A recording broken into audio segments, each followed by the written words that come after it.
Talk and Rock Radio, where friends meet at the intersection of life, inspiration, and music. Here's your host, Rick Kern.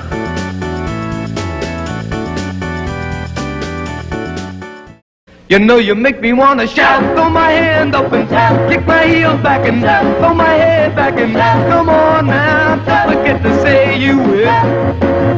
Don't forget to say yeah, yeah, yeah, yeah, yeah. Say you will. Say it right now, baby. Say you will. Oh, come on, come on. Say you will. Say that you. Say you will. Come on now. Say that you love me. Say that you need me. Say that you want me. You want me. Come on now. Come on now. Come on now. Say, I still remember when you used to be 9 years old. Yeah, yeah, I was a fool for you from the bottom of my soul. Yeah, yeah, now that you're grown up, old enough to know. Yeah, yeah, you want to leave me. Yeah, you want to let me go. Yeah, yeah, I want you to know.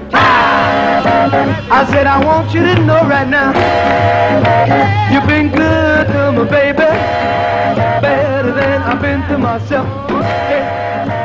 And if you ever leave me, I don't want... Welcome everyone to Talk and Rock Radio. My special guest today is a band leader, rock star, civil rights crusader, father, Jersey boy, author, and rock and roll historian.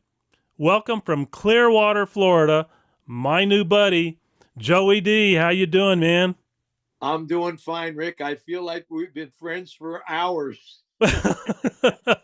Well, I tell you what, man, I was prepared for this today. I knew you were going to outdress me, and I wished I could go in and put on one of my flashy tuxedos. The only problem is it's been about 46 years since I've worn it.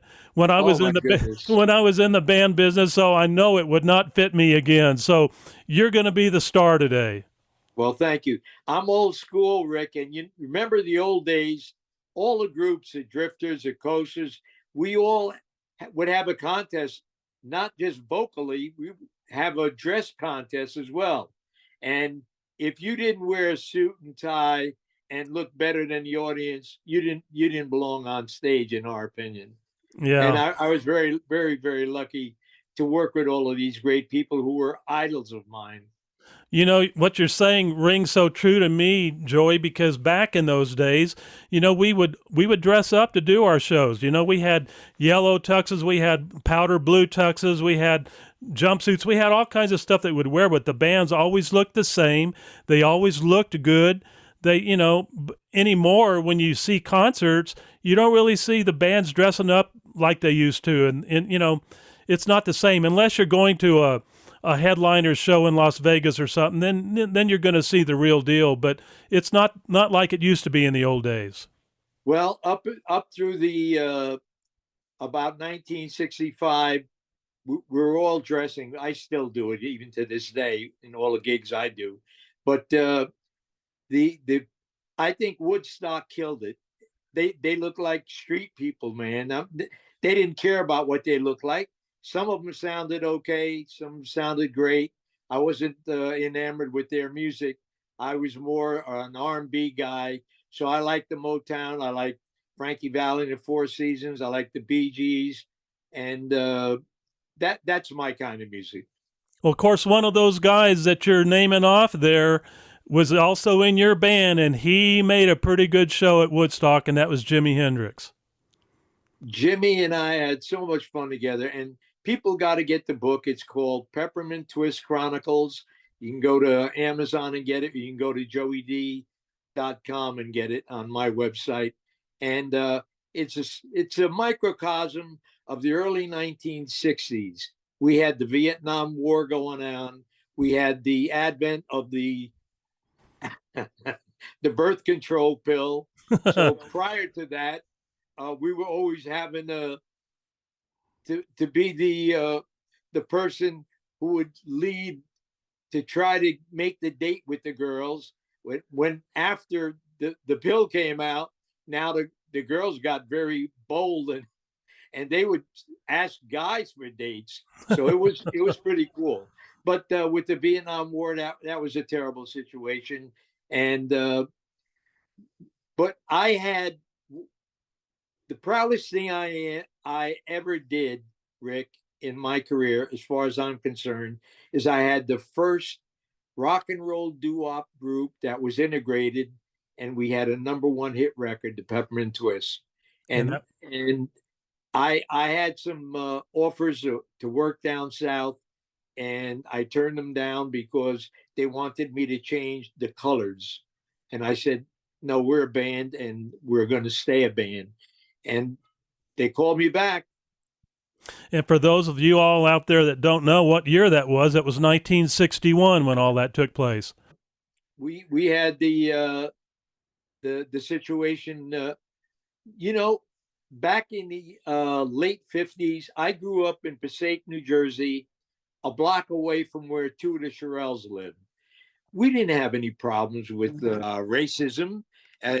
And I always said sports and entertainment is a level playing field, because if you got the talent in sports, the cream always comes to the top. If you got the talent in music or the arts, the cream always comes to the top.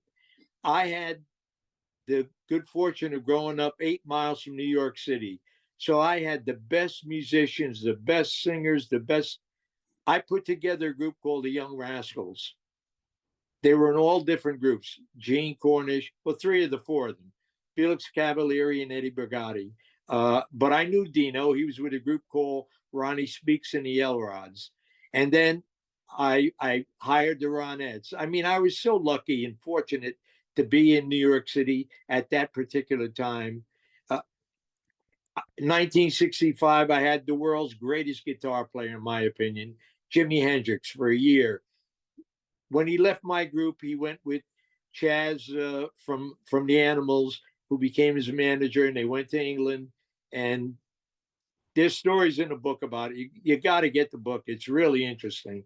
And I talk about the Vietnam War, and I talk about the mob. Vito Genovese owned the Peppermint Lounge, and he also owned Roulette Records, which was my record company, and Tommy James' record company, and Lou Christie's record company, and none of us got paid. So that's how it was back then. The owner of the record company, Morris Levy, said to me, kid, he sends me a check. Now I got the #1 record in the country and the #2 album in the country. And the check was, I owed him $13,000. So you do the math. I could never figure that one out. And he says, here's how it works, kid. I get the record royalties, you get the performances. And that's how it is. And when I found out who he was connected with, Vito Genovese. Hey, what are you gonna do? You know, that? It's all in the book, and it's very interesting. And you know what? He was right. He kept all that money. He did give me a little bit of money because my last name ended in a vowel. He gave me 13 grand for all the records I ever sold for Roulette, and then there were millions. So, and then you said, forget about it, right? Well, that's all I could say. I didn't actually say anything. I just kept my mouth shut. Let's do this. I want to talk a little bit, Joey, about before the Starlighters happened. On the path of becoming a Starlighter band, you guys were on the Ted Max Amateur Hour, and I'm going to play that video. It's really, really fun to watch. Passaic, New Jersey now. A 6-piece rock and roll combination. They call them the Starlighters. You boys in school, or do you work, or what? We're 2 truck drivers, a truck driver's helper, a color matcher for an ink factory, and an aluminum awning installer. Oh, golly, you really get around, don't you? Where have you played your rock and roll music? Local charities and Catholic youth organizations in and around the state. All right, let's hear something.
a new one every day.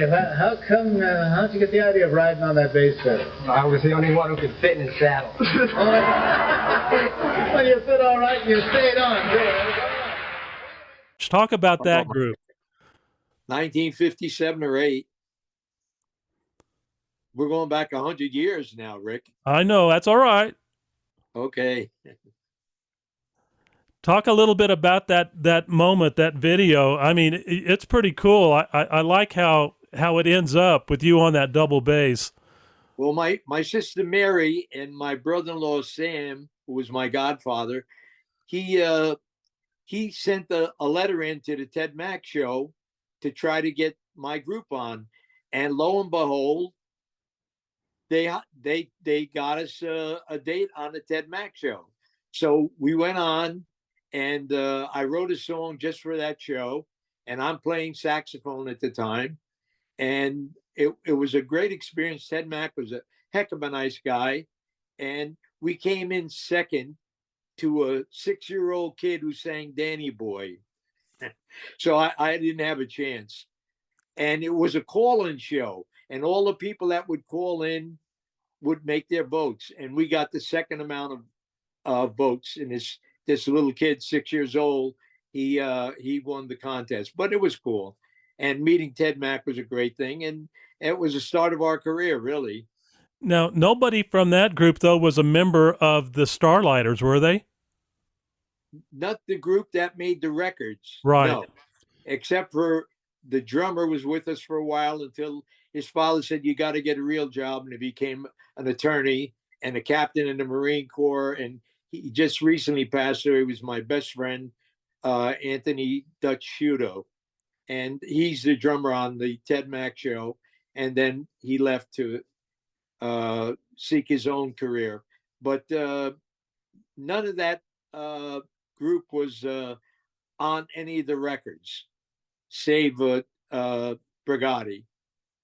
You know, save Dutchy Shudo. Back when you did become Joey Dee and the Starlighters, gosh, you had such great vocalists. I mean, you had Rogers Freeman in there.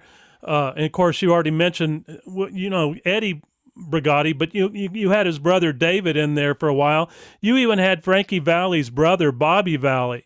How did you find all of these great voices? Did they come to you? Did you go to them? How did that work out? Well, I'm glad you mentioned it, because it showed I had a little business acumen. I had the band. I was a sax player and a background singer, and all I would play would be instrumentals, honky tonk and songs of the ilk at the time. And it's ironic, the guitar player in honky tonk is Billy Butler. That's the same guy who took the solo in Peppermint Twist. So it's what goes around comes around. Yeah. But it was just fantastic how that came to be. But the group I put together, here was where my business acumen came in. I had the band, but I knew I needed some great singers. Now, all the doo-wop groups could not get a gig in a bar because they didn't have a band. I had the band. So I went out and I got Rogers Freeman from his group, and Rogers was a man of color, and that was the first time it was ever done. And then next, I got David Brigatti, who's with a group called the High Fives, and David Brigatti is also the tenor on all the Rascal records, and he's just a fabulous voice. So I had the two best singers in the state of New Jersey, and we had a lot of them, like Frank Sinatra, and so on and so forth. Connie Francis. New Jersey's known for its singers. Bruce Springsteen, on and on and on ad infinitum. The Shirelles, the Happenings. So many groups came out of New Jersey. So I had the convenience of being near New York City, where I got Hendrix, and Joe Pesci was my guitar player for a while in 1961, just before we made it. Then he left. He wanted to get into acting. He knew what he was doing, and he won an Academy Award. And the groups that were in with me, the Rascals, the Ronettes, Jimi Hendrix, they all became members of Rock and Roll's Hall of Fame. And I'm so proud of that. And a lot of people say, well, you're not in the Rock and Roll Hall of Fame. And I said, so what? I gave them an opportunity and they had the talent. And it showed that I had a God-given ear and a talent to pick talent. And I had the best people you could possibly work with. I mean, when I was singing at the Peppermint Lounge, Bob Dylan was down at the Cafe Wa down in the Village. I mean, it was just amazing what was going on in New York City. Dino Danelli was in the Metropole playing with Ronnie Speaks and the Elrods, along with Gene Krupa and people. You're a drummer, so you know about that stuff. Gene Krupa was my drummer's favorite drummer. And then there's a guy, Lester DeMurl. I don't know if you know that name, but he played with Harry James, and he was around at the time. I mean, I got to meet so many fantastic people. In the Peppermint Lounge when I was there, every night Judy Garland was there. Every night, not every other night, every night. Shirley MacLaine, John Wayne came in, Nat King Cole came in, Marilyn Monroe was there. The Beatles came in, the Rolling Stones came in. I worked with the Beatles in 1963 in Stockholm, Sweden. They were my opening act. This is before they were famous. And George said to me, I threw a party for them after that show, and I knew there was magic there. They had it, man, because the crowd went. I had to bring my A show to that show because we followed them, and the crowd went wild when they were on. So we did our best. Yeah, I've got to interject something here real quick, Joey. You know, you were talking about the Peppermint Lounge. When you guys first started at the Peppermint Lounge, it was only supposed to be for 3 days, and you ended up being there for 13 months. Talk about that, man. Yeah, well, I'll talk about that. But let me talk about George Harrison when he said to me, we're coming to the States in January. This was November 1963, just 2 months before they came here. And he says, we're going to look you up at the Peppermint Lounge. And you know what? I said, I'm a Jersey guy, so I'm kind of cynical. And I said, yeah, I'll see you. I'll see you in the Peppermint Lounge. And they all showed up, all four of them. It was amazing. I never expected them to show up. That's great. So, so talk about how that 3-night gig ended up being 13 months. Well, we went to the Peppermint Lounge with Rogers and David, and we were just giving the house band, Jimmy and the Scamps. They were the house band that we supplanted for supposedly 3 days. But when they heard Rogers sing "For Your Love" and Dave Brigatti singing Johnny Mathis and the Drifter songs, they fired that group, and we became the house band.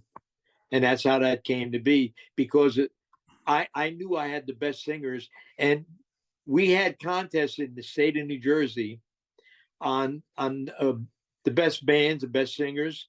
So my band virtually won every contest.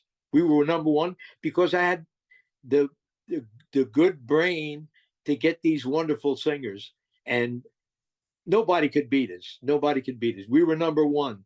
And Joe Pesci, here's how I met him. He kept coming in second with a guy called Bill Callanan, who later became my organ B3 player. And he quit that band and joined that's how Pesci joined my band. He didn't want to be second. He wanted to be in number one. So he joined my group. And he plays a hell of a guitar. A lot of people don't know that.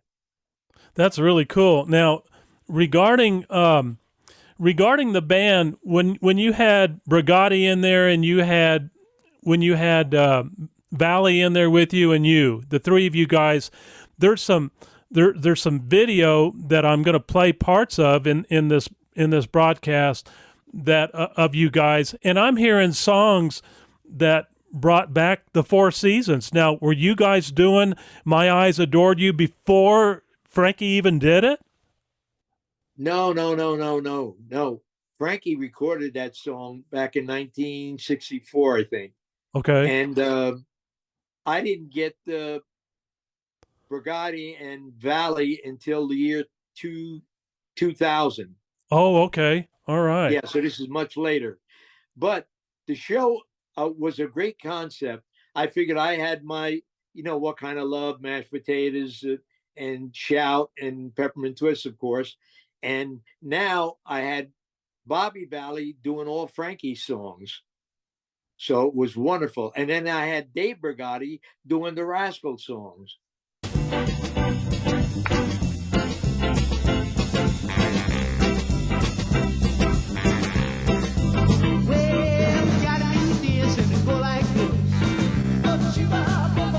Yeah, the name of the dance is the Peppermint Twist.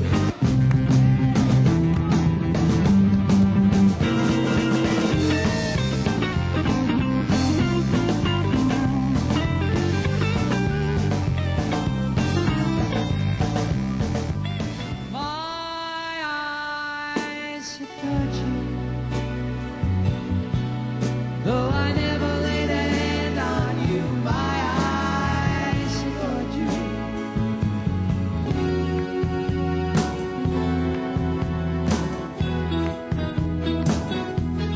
You're just too good to be true. Can't take my eyes off of you. You'd be like heaven to touch. I wanna hold you so much. At long last, love has arrived, and I thank God I'm alive. You're just too good to be true. Can't take my eyes off of you. Oh, pretty baby, so pretty baby, oh, pretty baby. Now that I found you, stay and let me love you, baby. Let me love you, baby. Let me love you. It was a win-win-win. And we Yeah. had a great show. And if you look at some of the old footage, you'll see it came off pretty well, and it was very successful. And we lasted 10 years. That's great, man. That's great. Well, and we're going to be talking real soon with Felix. He was supposed to do the show with me this week, and he had to reschedule. Yeah. Felix is a great guy and a great talent. And he was with me because my keyboard player that I mentioned earlier, Bill Callanan, had just got married and his wife was with him and she got homesick. So he left. But before I left, I saw Felix Cavalieri playing with a group called Felix and the Escorts in the Choo Choo Club in Garfield, New Jersey.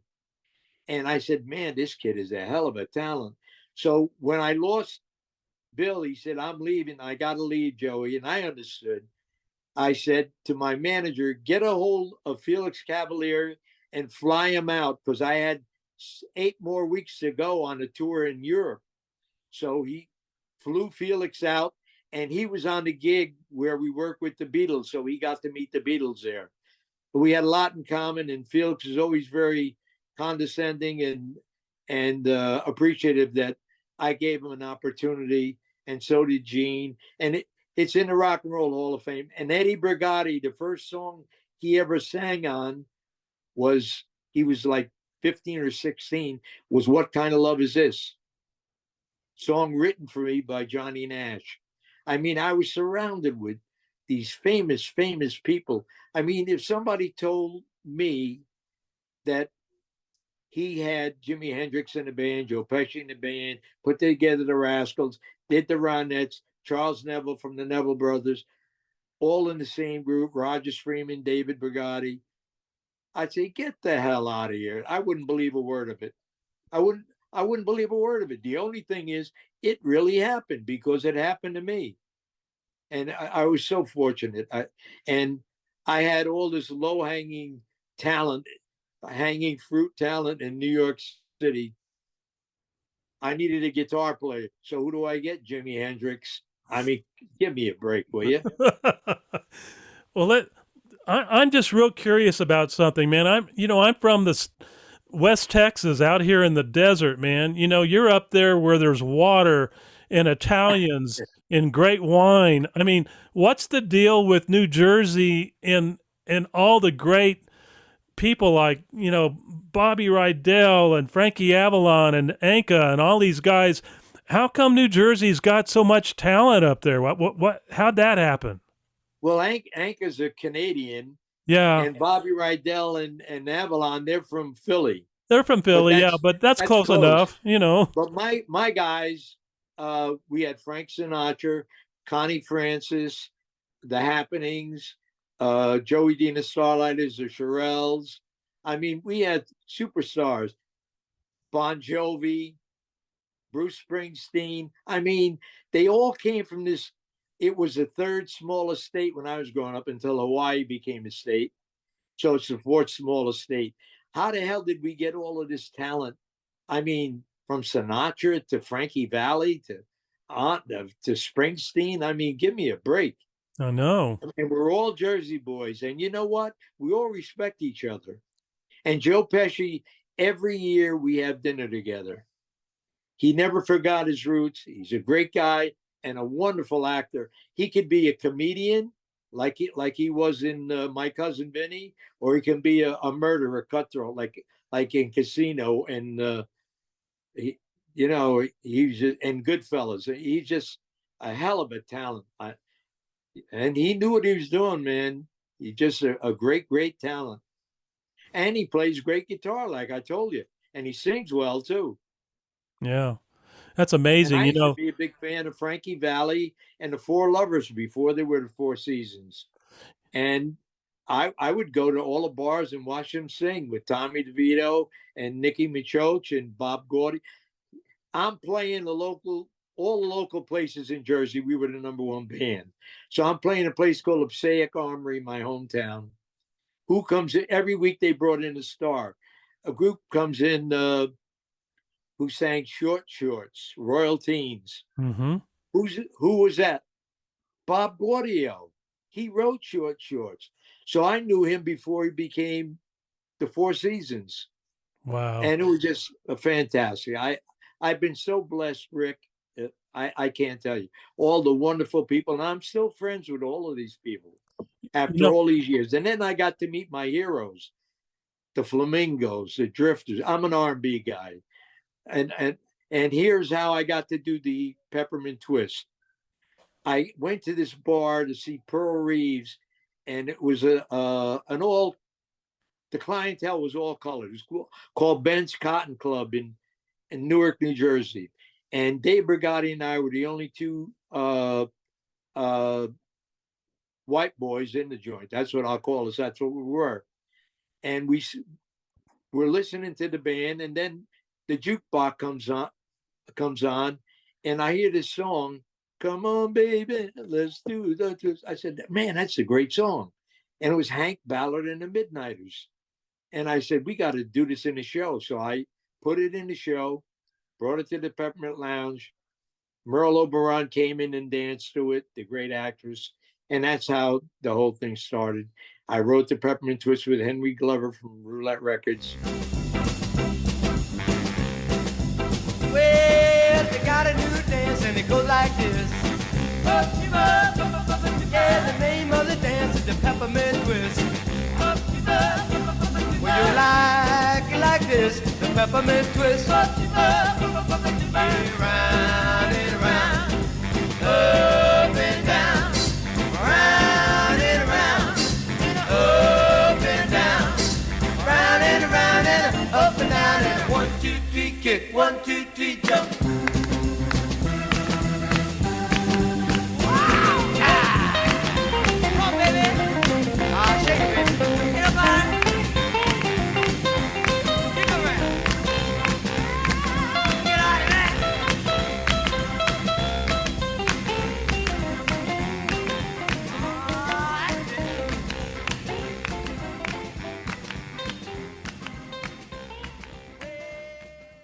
And rest is history, man. It all started like that. And without that, hearing that song, Hank Ballard, he became a very dear friend of mine. He just, he never got the credit he deserved. We were talking earlier about our mutual good buddy Pete Barbuti. There was so many others too, like Sammy, for example. Did you ever work with Sammy Davis? I want to tell you stories. I'm living in the Bronx at the time, and 1980, in the 80s, he calls me up and said, can you, I had a nightclub in 1965, and he used to come in there with Lola Falana. So we became very good friends. And he said, they're having a premiere at Wilt the Stilts Club in Harlem. Can you come over? Because I lived in the Bronx. And I said, sure. He said, they're having a grand opening or a premiere of I Spy, Bill Cosby and Robert Culp. So I go to Wilt the Stilts joint, and I'm sitting in the audience, and he said, now I'd like to have my friend Joey Dee come up and sing his hit record. I'm saying, what the hell? And he's got the band there. And I said, do they know? I don't have any music with me. And he said, I already hipped him to you were going to do it. And I'm singing the Peppermint Twist. And who's singing Bop Shoo Bop, Baba Shoo Bop? Sammy Davis Jr. And I have a picture of that, and it's in my book, and the story's in it. I mean, so many wonderful things happened to me.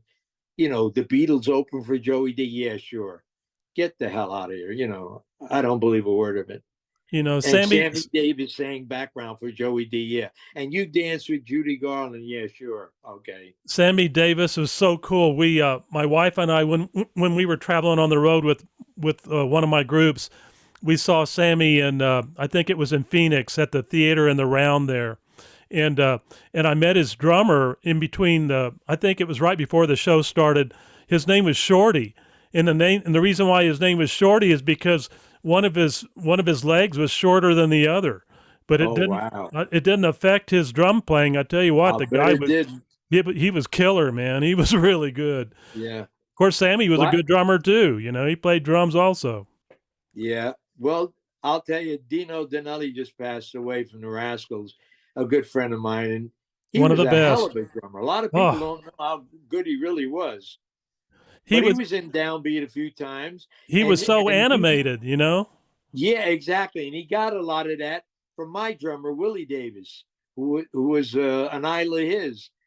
So what goes around comes around. And it was wonderful how my group impressed and affected a lot of very, very talented people. Yeah, it's all so incredibly entertaining to me. You also at one time, I know, and this involves your parents and everything, but you wanted to be a teacher, and you were really into the English, you were really into history.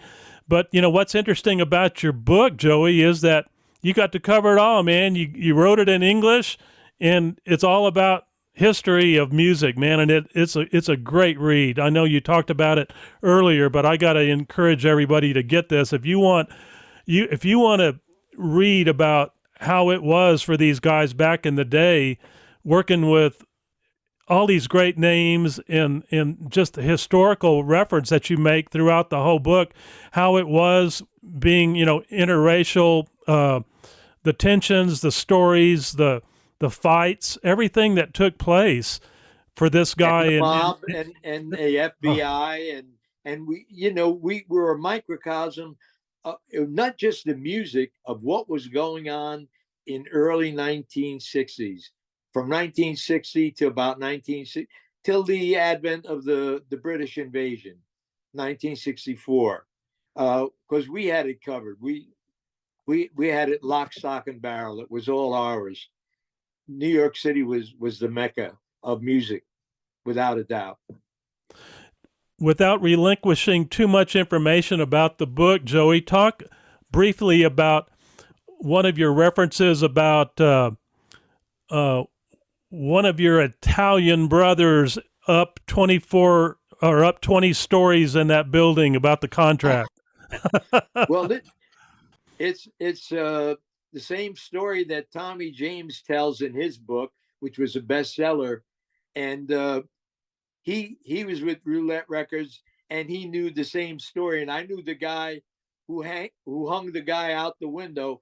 They said, you got to sign this contract. Now we're on the 20th floor of the building, and Tommy James is there, and I'm there with Morris Levy, and the guy's dangling them out the window and said, are you going to sign it? What would you say? So they pulled him back in, and of course he signed it. And that was the story. And oh my God, it was frightening. It was very, very scary. Yeah, you're not going to say anything like, well, can I call my attorney first and see what he says? Yeah. Yeah. He's lucky the guy had a good hold on his ankles, I'll tell you that. No kidding, man. No kidding. Well, I will tell you this. We did work some of those rooms, and they were in Cleveland. One was Warren, Ohio. The other one was Willoughby, Ohio, which is a suburb of Cleveland. And they were some of the nicest employees we ever had. They were great. Exactly. And let me tell you this, too. I'm going to take you back to 1962 and 3 when I first started going to Las Vegas with Dick Clark and American Bandstand. The mob ran every one of those casinos, every one of them. And it was way better than it is now. How do you like that? It's all corporate owned now since Howard Hughes came in and he brought in Elvis and all the great acts. But before that, when the mob ran it, we had the Rat Pack, we had Sinatra, we had Sammy Davis, Dean Martin, Joey Bishop, and on ad infinitum. You know, it was just a wonderful place to be. And if you won, they actually took you to your hotel to make sure nobody mugged you or robbed you. And it was cool. If you cheated, they broke your ankles or they broke your kneecaps. That's the way it was. But when the mob ran it, they took good care of you. They gave you all the comps in the world. Now it's all a big business, and it's not as much fun as it was back in the early 1960s when I was there. Well, I got to tell you, back in the mid 70s when we played the Spokane World's Fair over there, the guy that owned the club where we were playing, he had a penthouse suite for the entertainment to stay in. It had like 3 or 4 bedrooms, whatever, full bar, food in the refrigerator. I mean, the whole bit. And Jackie Vernon, who we were playing with at the time, we were backing him up. He was the comedian. A very funny guy, man. Oh, he was great. Well, anyway, yes, he was a diabetic, and so we were gonna have to relinquish our suite for him because he had to be on a special diet. So what happens is the club owner puts us in his personal home that he had just bought. The guy, first of all, owned something like 128 clubs in the United States, so that tells you something. Yes. And he had a bodyguard there with him. He had Panteras. He had about 4 or 5 very fancy cars sitting out in front of his house. But he let my wife and I and the guys in the band stay right there in his house because we had to give up the suite that we would have normally gotten for Jackie to be able to cook his special meals. And so we stayed right there in this guy's house. It's like, no big deal. You guys want anything? You know, feel free to That's go so get it. cool. Give me the bill. Yeah, really nice. I worked the Crescendo with Don Rickles. Can you imagine? Oh, wow. Oh, did we break his balls? Oh, and vice versa. I bet We you loved did. it. We were Jersey guys. Dave Brigatti and I were relentless, and he came right back at us. And he's Don Rickles, man, the best. He's the king. Yeah, he was the best. And we worked with him for 3 weeks there, man.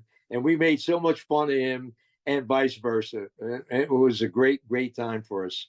Oh, I bet that was. Man, I bet you've got some really fun stories with him. Well, can you imagine being on the road with Jimi Hendrix? Oh, man. Well, there's some stories in the book you got to read, man. All hell broke loose. And talk about chick magnets. We had them all, man. We had them all. Well, you even had Jackie Kennedy coming into your club up there. That's right. Yeah. It just, everybody came. Well, first of all, I got to shake John Wayne's hand, the Duke, man. I got to shake Nat King Cole's hand. These are my idols, man. Well, let me tell Judy you, man. Garland, I'm dancing with the twist with her on the dance floor in the Peppermint.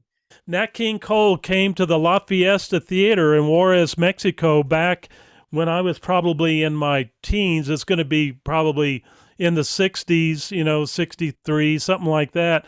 And he entertained over there with Frank Sinatra. But I got to tell you that when we were living out in Newport Beach, California, with my band, when we were out in L.A., the Duke lived just about a quarter mile from our house where we were living. He lived on Balboa Island. He had his own helicopter. And one day my wife and I were at the grocery store, and walking right in front of us there he was, man. It was just amazing, John Wayne walks right in front of us with his daughter. He was one of the best piano players around. Was he really? I never knew that. He was a great piano player. Wow. And I got to meet George Benson. I got to meet so many greats. It's just fantastic and amazing. It shouldn't all happen to one person, but it did. And it's all in the book, and not all of it, but a lot of it. And I was pretty honest with it and forthright. And I wanted it to be the real deal. And I spoke to my wife and I told her it's going to be hurtful. And there's some things I'm not very proud of in this book. And she said, make it real. And that's what I did. That's incredible. Let's talk a little bit about some of your favorite songs that you recorded that you're most proud of, Joey. Talk about that a little bit. Well, my favorite song happens to be a song written for me by Johnny Nash called I Lost My Baby.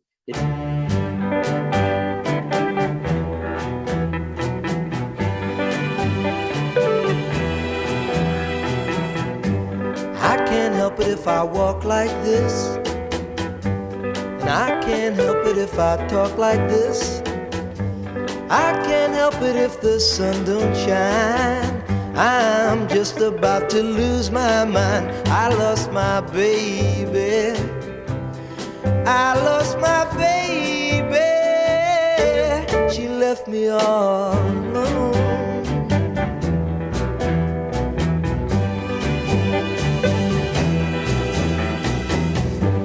I can't help it if I'm feeling bad, and I can't help it if I'm feeling sad. Please don't blame me if I don't say much. I'm so lost without her gentle touch. I lost my baby. I lost my baby. She left me all alone. No, no, no, no, I can't take too much of this. I've got to have just one more kiss. I want someone hear me now. I got to get that girl back somehow. Please don't blame me if I start to cry. It never made top 10, but What Kind of Love Is This was my second favorite. What kind of love is this that makes me wanna jump and shout? I wanna know, what kind of love is this that turned my heart inside out? Is that itchy, twitchy feeling that I have inside? Something overwhelming that I just can't hide. I wanna know, oh yeah, whoa yeah. And they were both written by Johnny.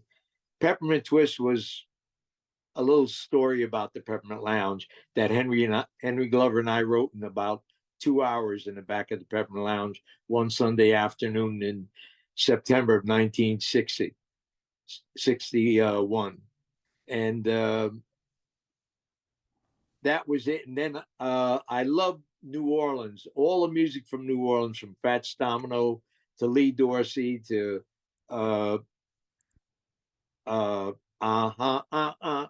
what's the name? Oh. Well, anyway, all the music from New Orleans. I love the food there. I love the music there. I love the people there. And if I had a choice, if I couldn't be born in New Jersey where I was, my second choice would have been New Orleans because it was just such a great town. The Neville brothers, all good friends. Aaron Neville, I still talk to him once a week, and we're still great friends. What a talent! And I loved all of that music. And I did Lee Dorsey's "Ya Ya," and it became #1 in Europe. They thought it was "Yes, Yes," I guess in German, whatever. Well, I'm sitting in the la-la waiting for my ya-ya. Sitting in the la-la waiting for my ya-ya. It may sound funny, but I don't believe she's coming. Yeah, baby, hurry, don't make me worry. Yeah, baby, hurry, don't make me worry. Know that I love you, yeah, I really love you. Sitting in the la-la waiting for my ya-ya. Sitting in the la-la waiting for my ya-ya. May sound funny, but I don't believe she's coming. But anyway, it was a big hit for me. I got the Bronze Lion from Radio Luxembourg for "Ya Ya" in Europe. So it was a wonderful occurrence. But these are my songs, and I went to see shows before we became successful. I went to see B.B. King versus Ray Charles. How do you like that? Newark, New Jersey. Love the it. two of them on the same bill. And will the king still be king? And I was listening to WNJR, which was the colored station back then, because they wouldn't play those records on ABC and all the other stations. They had the white covers, like Pat Boone doing Tutti Frutti. Now you want to hear Pat Boone do Tutti Frutti or Little Richard? You make the choice. And of course, my choice. And Pat Boone is great. Don't get me wrong, but it's not Little Richard, man. Did you ever know Johnny Taylor, rhythm and blues guy? Oh yeah, I know of him. I knew B.B. King. I knew Albert King. I knew Muddy Waters. All of those dudes. I loved the blue. Little. My favorite was Jimmy Reed. Oh, Jimmy Reed.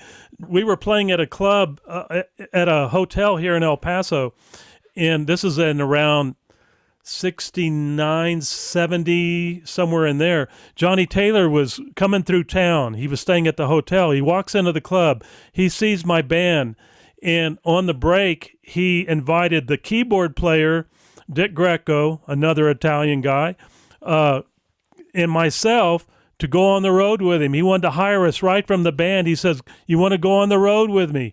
And we weren't going to leave the band. And I was in college. I was trying to, keep from being drafted. I was going to the university here trying to, because I was going to be gone, for sure. End up in Nam, yeah. Yeah, right. exactly. So I said, no, I can't do this, man. I'm staying here and this is my gig, but Johnny Taylor, oh man, B.B. King, those guys, all those guys, every opportunity I had, I always went to see these guys, man. They were incredible. Yeah. And they didn't get paid any money either. They were with Chess Records and all of them Chicago crooks that they had up there too. Not many of us got lucky enough to get paid royalties back then, save Paul Anka, because he was with a good record label, Neil Sedaka. I can name them on one hand, the ones that did make any money off of records. Connie Francis, because they were with legitimate record companies. But the rest of us got zilch, nada. Yeah. Right after I did the interview with Bobby Rydell a couple of years ago, year and a half ago, God bless him, we lost him, but the Golden Boys were going to get back together. Now I understand Lou Christie took over the position of Bobby Rydell in that trio now. Did you know about that? Well, it's Lou's was with Roulette, and I just did a gig with him about a month ago, and he and I have been friends forever and ever. Luigi, Alfredo, Giovanni.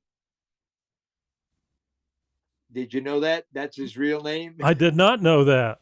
Yeah.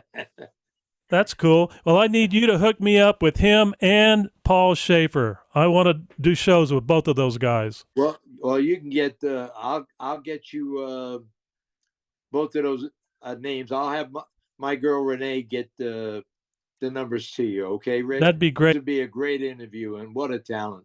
Oh, and I think yeah. Gene Cornish is back with him now too. He is. The guitar player. So Yeah. that's really nice. And Gene is a good interview too. If you wanted to get him as well, he's really good. Cool. That'd be great, It's man. That'd be great. Yeah. Well, you got to remember, he filled Jimi Hendrix's shoes, and both of them made it to the Hall of Fame. There you go, man. You had it going, Joey. You really did. You had it going. Yeah, I did. And it's still going. That's right. That's right. Still I'm going. really, I do about a dozen dates a year by choice. I'm really proud to know you, my friend, and thank you for coming on board to do this show with me today. I mean, before we sign off, is there anything else you want to talk about? Well, I just like to tell people, $20 you can get the history of rock and roll in the early 1960s and everything else that was going on back then. And you can get the skinny on Jimi Hendrix and Pesci and the Rascals and Ronnie and the Ronettes and Charles Neville Brothers. I mean, we had some great times here. The Beatles, a lot of music, but there's also a lot of mob history in there as well. And I almost got hung out of a window too. So get the book, man. It's $20. It's a paperback, but it's a lot of schooling in there. You'll get an education, I promise you. Well, and that's it. Peppermint Twist Chronicles. You have to do it. Chronicles. Add the Chronicles because there's another Peppermint Twist book out there. We don't want you to get the wrong one. Well, I know you almost got hung out, but I'm glad you hung out with me today, my friend. It was really fun talking with you, Joey. It's you're a piece of vital history. Thank you for your talent. Thank you for being on my show today. You rock, man. You're cool. I like you a lot, and I love the way you dress. Well, thank you so much, Rick. I'm old school, and I want to tell you, all your fans, keep watching you because I like the way you give the person you're interviewing some time to talk, because I like to talk and give you some of the history and background. But you have a lot of it on your own. You can interview yourself. Yeah, but who's going to listen to me, man? I will. Oh, I'm just kidding, man. We're friends now, Rick. Yeah, we're friends, and I appreciate you, man. And I'll definitely be reaching out to you down the road for some other opportunities, and I hope to see you perform someday, my friend. I hope so too. And I'll tell you, we have this in common. I went from coast to coast to Canada, one of my favorite countries in the world, and the people are great aficionados of music. And I had so much fun up there. I went from British Columbia to Newfoundland. So I did the whole bit, man. And I did some gigs when the hockey games were on, and nobody paid attention to me.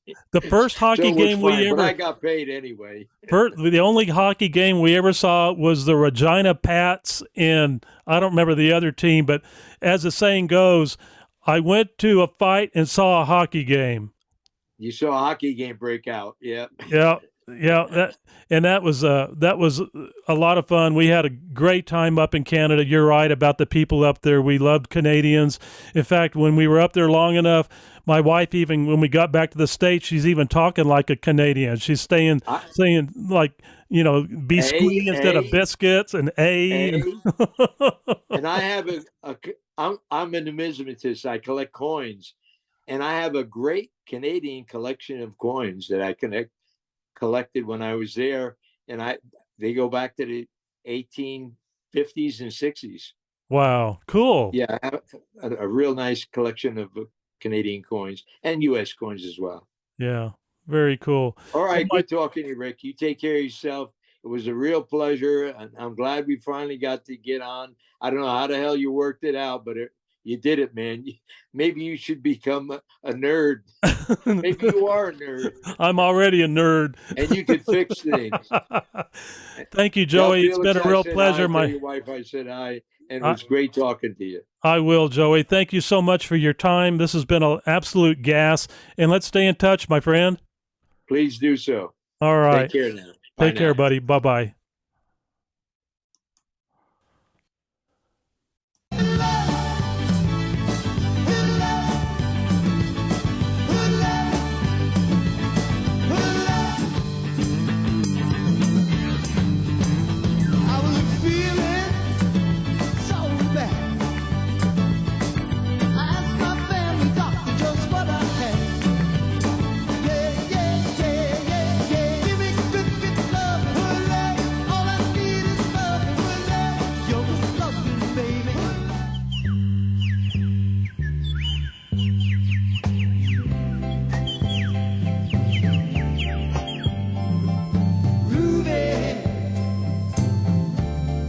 Sunday afternoon, I really couldn't get away too soon.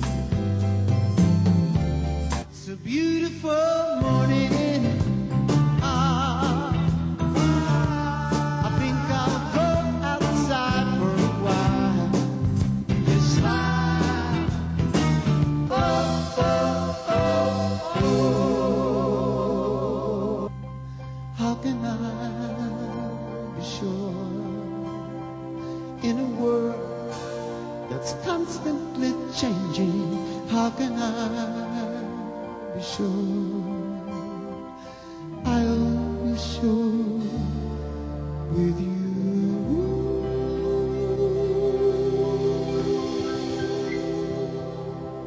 You know you make me want to shout.